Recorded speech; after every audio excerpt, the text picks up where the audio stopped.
ओम शांति। सावधानी हटी, दुर्घटना घटी।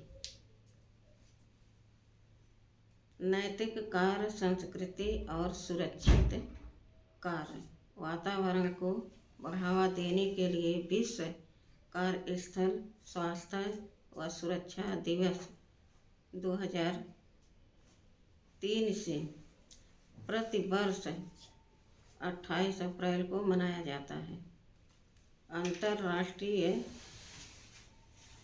श्रम संगठन के जागरूकता बढ़ाने और व्यावसायिक दुर्घटनाओं और बीमारियों को रोकने के लिए इस दिन की घोषणा की थी।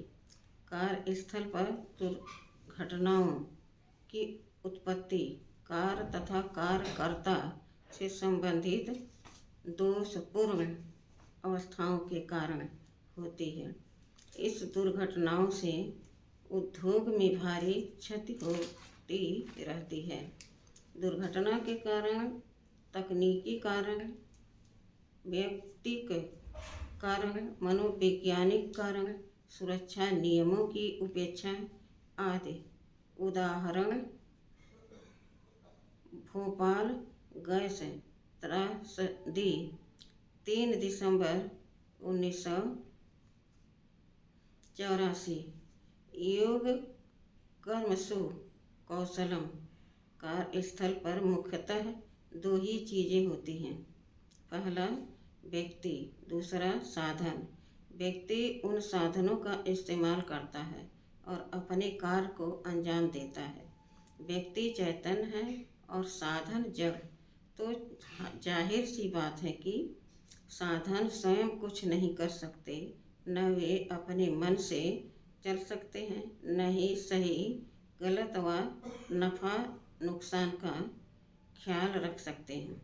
साधनों को इस्तेमाल करने वाले व्यक्ति को ही सोच विचार कर उन साधनों को ठीक रीति से इस्तेमाल करना होता है, जिससे फायदा तो हो, साथ ही जन, व्यक्तियों की और माल साधन दोनों भी सुरक्षित रहे।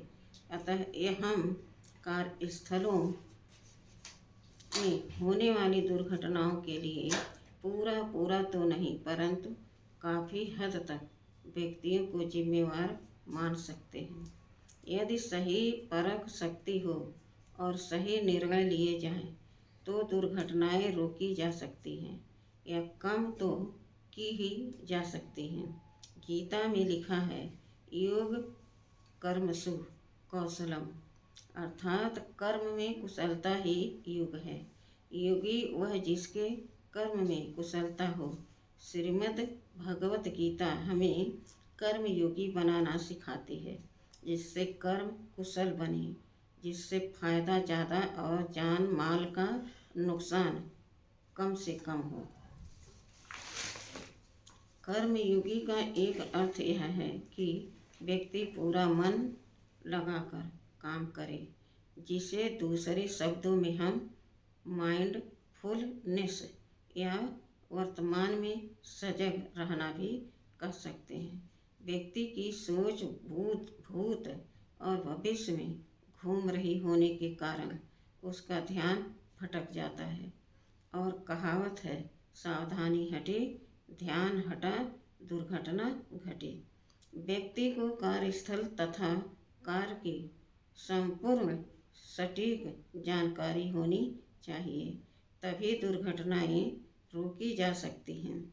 कर्मयोगी की दूसरी परिभाषा जो स्वयं योगेश्वर शिव बाबा ने बताई, वह यह कि हर कर्म करते हथ काटे दिल आटे। कर्म करते मन बुद्धि से निरंतर शिव पिता परमात्मा की याद में रहें। कार्य की शुरुआत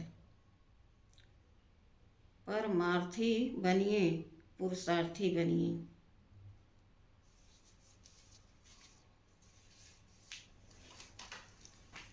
ओम शांति।